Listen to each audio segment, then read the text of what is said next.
Situation ایسی create کی ہوئی ہے کہ بھوک کی وجہ سے جو معاملات ہیں، جو چھوٹی موٹی چوریاں ہیں، ڈاکے ہیں، اس طرف جایا جا رہا ہے۔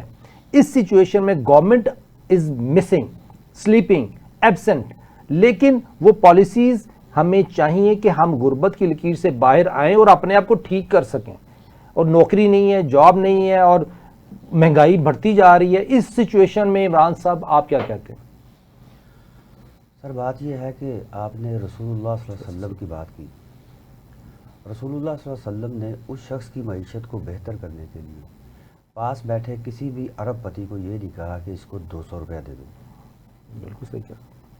اسے کہا جو تمہارے پاس ہے وہ لے آؤ۔ وہ لے کے آؤ۔ اور وہ شخص وہ لے کے آیا جو اس کی بقا تھی۔ وہ بقا کیا تھی کہ اس کے پاس ایک کمبل تھا جو سردیوں میں اوپر لے کے سوتا تھا، یعنی اس کا سب کچھ بیچ دیا۔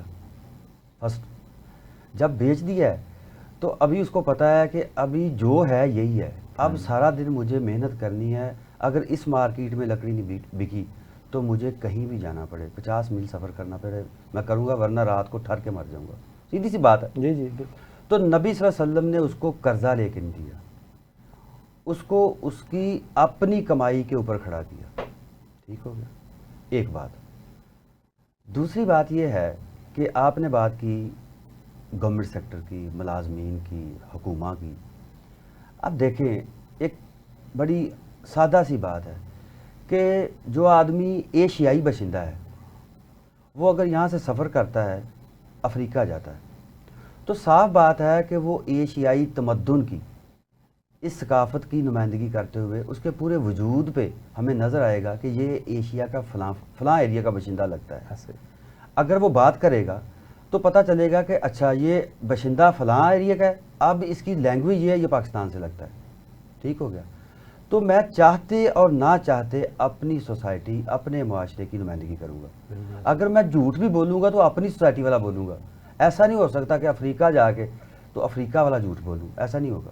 وہاں کے جھوٹ بھی ڈیفرنٹ ہوں گے، ڈیفینیٹلی انسان ڈیفرنٹ ہے تھوڑا سا اپنی عادات میں۔ تو میرے بھائی، ہم جو رونا رو رہے ہیں کہ ہمیں معیشت کے نیچے کر دیا، ہمیں قرضے لے لیے، سود لے لیا، یہ کر لیا، اور بھائی یہ انہی لوگوں کے پڑھائے ہوئے لوگ ہیں، انہی کے کالجز میں، انہی کے یونیورسٹیز میں، انہی کے نصاب کے لوگ ہیں۔ ایسا نہیں ہوتا کہ آپ نمائندے کسی اور کے ہیں تو جو پمفلٹ ہے وہ کسی اور کے تقسیم کریں، ایسے نہیں ہوتا، دنیا میں ایسے نہیں ہوتا۔ ہم جس جماعت سے ہیں وہ مسلمان ہیں، لیکن منافقت کا لیبل ہے، ہمیں پڑھا کوئی اور رہا ہے۔ اب جو کوئی ہمیں پڑھا رہا ہے بھئی ہم تو اس کی زبان بولیں گے، کوئی روک کے دکھائے۔ تو سر بات یہ ہے، یہ باتیں فقط دیکھنے سننے میں اور طرح کی۔ اگر آپ اس کی جڑ کو پکڑیں تو بنیادی طور پہ یہ ہے کہ یہاں پہ کوا جو ہے وہ کسی کلر کا نہیں ہے، جس کلر کا آپ کو چاہیے وہ کلر کر دیں گے اس کو۔ آپ نصاب دیں کسی بھی بچے کو، ایک ہی گھر میں 2 بچے ہیں، ایک بچے کو نصاب دیں آپ اے لیول او لیول کا، آکسفورڈ کا، دوسرے کو نصاب دیں آپ پاکستان ٹیکسٹ بک بورڈ کا، یہ دیں پنجاب ٹیکسٹ بک بورڈ کا۔ اب ان دونوں کو پڑھائیں، ان کو تیار کریں، اب ان کو CSS کے لیے اپلائی کروا دیں۔ اب وہاں پہ کس کو لیا جائے گا؟ وہ کہے کہ نہیں بھائی یہ او لیول والا جو نا یہ ہمارے پاس ہے۔ کیوں پاس ہے؟ کیونکہ وہ خود وہ پڑھ کے آئے ہیں۔ وہ جتنا بھی قابل ہو اس کو اس لیے شاید پیچھے کر دیا جائے، یار اس کو تو ایٹیکیٹس ہی نہیں ہے، پتہ ہی نہیں ہے زبان یہ نہیں بولنی، اس کو یہی نہیں پتا، یہ ایسے نہیں بیٹھتے۔ سر میرے گھر میں یہ پھڈا چل رہا ہے، بڑی بیٹی نے او لیول کیا، چھوٹی کہتی ہے میں نے بھی او لیول کیا، میں تو میٹرک کر لیا، تو یہ چکر چل رہا ہے۔ یہ بات آپ کی درست ہے، لیکن یہ ہے کہ وہ آپ یہ کر دیں گے تو یہ سمجھ لیں کہ آپ نے فرقہ ڈال دی۔ یہی مسئلہ۔ اب اگر میں چاہتا ہوں کہ میرا بچہ ڈاکٹر بنے، انجینئر بنے، تو مجھ سے یہ سوال ضرور ہونا چاہیے، بھئی آپ کیوں نہیں بنے؟ آپ کیوں نہیں بنے؟ اور بھائی اس کو بننے دو، اس کو یہ سکھاؤ کہ تمہیں ایک انسان بننا ہے، ایک مسلمان بننا ہے۔ یہ واقعہ غالباً امام غزالی رحمہ اللہ کا ہے کہ وہ اپنی اسٹوڈنٹ لائف میں جس یونیورسٹی میں پڑھتے تھے وہاں پہ وقت کا حکمران وزٹ کے لیے آیا، تو وزیر اعظم نے، یا اس وقت ہم وزیر اعظم کہیں گے لیکن اس وقت جو تھا وہ خلیفہ جو بھی تھا، انہوں نے بچوں سے فردن پوچھا بیٹا آپ کیا بننا چاہتے ہو؟ کسی نے کہا جی میں مہندس بنوں گا یعنی انجینئر، میں طبیب بنوں گا، ڈاکٹر بنوں گا، میں یہ کروں گا، میں وہ کروں گا۔ وہ سب کی سنتے رہے۔ پھر ایک شخص سے پوچھا، ایک لڑکے سے پوچھا آپ کیا بننا چاہتے ہو؟ کس لیے پڑھ رہے ہو؟ تو انہوں نے کہا میں انسان بننے کے لیے پڑھ رہا ہوں. انہوں نے اس کا ہاتھ پکڑا اور باہر آڈیٹوریم میں لے گئے اس کو, سب کو اکٹھا کیا, اور انہوں نے کہا کہ اگر آج یہ بچہ اس یونیورسٹی میں مجھے نہ ملتا تو میں اس یونیورسٹی کو مسمار کروا دیتا. تم لوگ معاشی بہل بننے کے لیے پڑھ رہے ہو, تعلیم معاشی بہل بننے کے لیے. اچھا اگر تعلیم دولت زیادہ دیتی ہے تو ہم تو پیچھے دیکھتے ہیں کسی کے پاس کوئی ڈگری نہیں لیکن وہ ارب پتی انسان ہے, اور کثرت سے ارب پتی وہی ہیں جن کے پاس ڈگریاں نہیں ہیں. آج بھی دیکھ لیں آپ. اس کا مطلب یہ ہے کہ تعلیم کا تعلق دولت سے نہیں اور دولت کا تعلق تعلیم سے نہیں ہے. یہ صرف اور صرف رستے کو بہتر کر کے دکھانے کے لیے وہ ہمیں دوسرے انسان کی نسبت زیادہ ہماری عقل کو مواقع دیتی ہے تعلیم, کہ میں زیادہ سوچوں اور دور تک سوچوں, میری نظر عمیق ہو جائے. بس اتنا ہے. کسی انسان کے پاس تعلیم ہو نہ ہو, اس کا شعور زندہ ہونا چاہیے, اسے پتہ ہونا چاہیے میں کون ہوں, کیا ہوں اور کس لیے ہوں.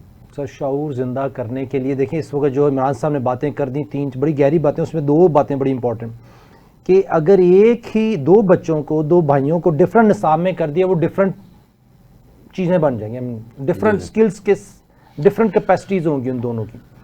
اگر میں خدا کا, اللہ کا ریپرزنٹیٹیو ہوں تو میرے ڈیسیژنز کچھ اور ہیں.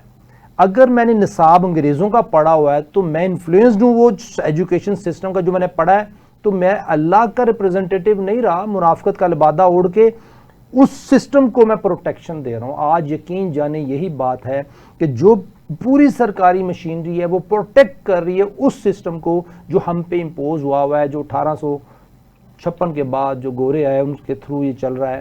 اس ساری سچویشن کو آپ کس انداز میں بیان کرتے ہیں؟ اصل میں سر یہ کوئی 2-3 سازشوں کا نتیجہ ہے, میں اس کو جلدی سے وائنڈ اپ کر دیتا ہوں. دنیا میں دولت صرف سونا ہوتی ہے, مگر مسلمانوں کے اقتدار, خلافت عثمانیہ اور ساری خوشحالی کو لپیٹنے کے لیے 1776 میں جب تھیوڈور ہرزل نے یہ بینکنگ کا نظام متعارف کرایا تھا تو اس میں اس نے پیپر کرنسی کی ایک کنسپریسی کی تھی. یہ پیپر کرنسی ایک کنسپریسی ہے, اور اسی پیپر کرنسی کے بعد عوام کو غلام بنانے کا اور ایک بٹن کے محتاج کرنے کے لیے اسے اب ڈیجیٹل کرنسی بنانے کے لیے پروپوگیشن کی جا رہی ہے. بیسک بات یہ ہے کہ ہم جو مسلمان ہیں ہم نے کرنا تھا اسلامی قانون, قرآن کا قانون نافذ کرنا. اب ہمیں غلام بنانے کے لیے خاص سازش کے تحت اس چیز سے ہٹا کے تو ہمیں دوسرے نظام میں ڈالا گیا جس میں ہم کبھی فٹ ہو ہی نہیں سکتے. اب ہمارا پرابلم کیا ہے کہ ہمیں مرنے میں پتہ ہے کہ اللہ کے پاس پیش ہونا ہے, وہاں ہمیں قرآن چاہیے.